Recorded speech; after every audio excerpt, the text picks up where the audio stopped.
Último pedido do senhor, manda internet para nossa comunidade que a gente está sem internet, comunicação. Sem comunicação. Vamos lá pro nosso ministro Fábio Faria. Que lugar que ele tem? Aqui perto aqui? Aqui perto, 6 quilômetros. O Menezes, anota aí, Menezes. Missão, Menezes. Sim, senhor. Me lembrar para falar com o Fábio Faria para botar uma internet aqui. Pessoal, vocês entenderam aqui que o colega ainda falou internet? E tem gente no Brasil ainda que acha que ninguém deve se aproximar deles. Deve deixá-los aqui. Olha o celular. Estudemos para isso. É para isso que nós estudamos, para isso que a gente está querendo para os nossos alunos, que nós somos professora. Aí, porque a gente só falar assim e ninguém mostra nada do que está acontecendo no Brasil, na realidade daqui, nós já conhecemos, falta conhecer lá por aí, né, pela fora, para poder ensinar para as crianças. Então, por isso nós precisamos internet para as crianças.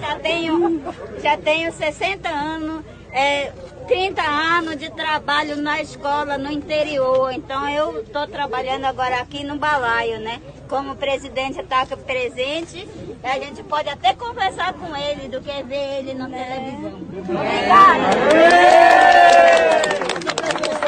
Que o indígena não fala só português, não. Ele lembra, ele preserva a tradição dele, ele fala a língua dele própria. Então, sabe falar português, sabe falar a língua dele. Fala alguma coisa aí.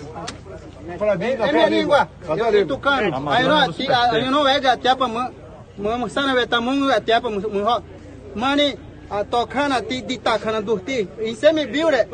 Na durti sempre realmente temos autonomia. Autonomia, mani durti, durti. Então eu falei porque nós temos autonomia, nós moramos nessa terra, nós preservamos essa terra, nós não precisamos que o CMBio venha dizer para nós plantar árvore, não. Essa árvore ele cresce por ele mesmo, então não precisa alguém vir ensinar a plantar árvore para nós não, preservar a natureza não. Nós somos os que preservam essa natureza. É isso que eu falei para o senhor, obrigado, o senhor lembrou de nós. Tem gente que vem para cá, estrangeiro, que fala inglês, passa por aqui. Passa, mas precisa de algum tradutor. Então, antes de ele vir para cá, manda ele aprender a falar português, que nós aprendemos também. Você sabe o que eles vêm fazer aqui? Só pesquisa. Só pesquisa, né? Pesquisa. Eles ficam coletando material. Coleta o nosso conhecimento, através do nosso conhecimento ele faz uma lei dizendo que ali é sagrado, aquilo lá é do índio, mas ele usa o nome do índio porque a gente não sabia nas épocas atrás, nós não sabíamos qual era o interesse deles. Mas hoje em dia a gente sabe qual é a realidade que eles vieram fazer antes, mas agora nós crescemos, nós estudamos, como a professora falou, nós temos autonomia hoje em dia e o senhor veio escutar a gente. É isso que eu tenho para falar para o senhor. Essa ponte é importante para vocês? Muito importante, Vossa Excelência. Alguém teve o vírus do Covid? Nós tivemos sim, nós estamos curados, graças a Deus. O que você tomou para se curar? Nosso remédio caseiro. Sabe o nome? Saracura. Saracura? Tomaram várias coisas aqui.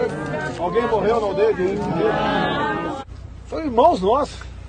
E tem gente que trata como se fosse alguém que tem que ser escondido em reserva. Não quer deixar que eles evoluam. Não quer deixar que eles plantem na sua terra. Que explore, que garimpe. Que construa pequena central hidrelétrica. Que receba internet. Querem que continue como? Em alguns pontos são mais evoluídos do que nós. Tem muito canalha no Brasil contra o tratamento precoce. E aqui eles tomam, né, chá de casca de árvore. Ali atrás e agora também, ninguém morreu de Covid aqui. Ninguém morreu de Covid. Eterno Pai, Senhor, nesse momento, Jesus, venha abençoar a vida do teu servo, Jesus amado, e que o Senhor venha abençoar cada dia mais, Senhor, o grupo deles. Em nome de Jesus, assim eu te peço e te agradeço. Amém. Amém! Amém! Excelência,